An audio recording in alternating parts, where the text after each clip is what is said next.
छायानाथ राणा नगरपालिका वडा नम्बर 13 लुममा आएका छौं।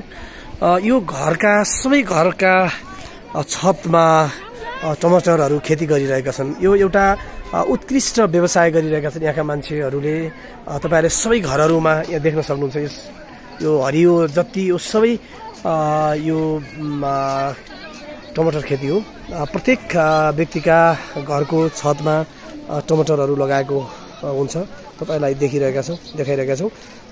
यहाँ करिब 160 घर परिवार छन् भनेर यहाँका स्थानीयले हामीलाई तथ्याङ्क दिनुभएको छ। आज हामी यो बर्खाको सिजनमा घुम्दै जाँदा आज हामी यहाँ उपस्थित भएका छौं।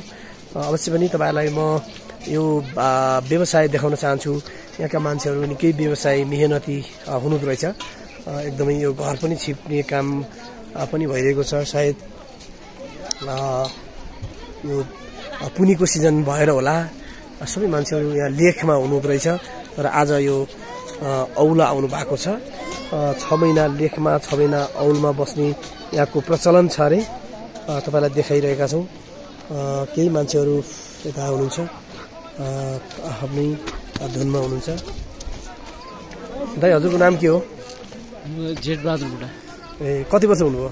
म त गएँ 47। अनि यो जस्तै घरको छतमा छ नि यो टमाटर लगाउनु भएको छ हैन?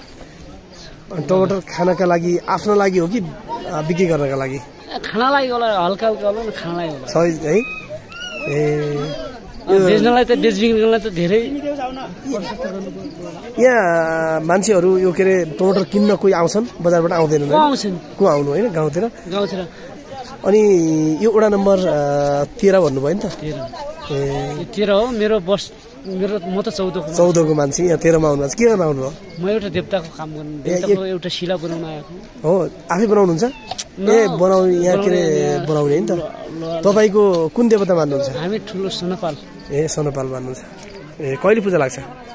हाम्रो त लाग्छ 3वटा पूजा, एउटा वैशाखमा लाग्छ, एउटा साउनमा लाग्छ। हो। यस धन्यवाद।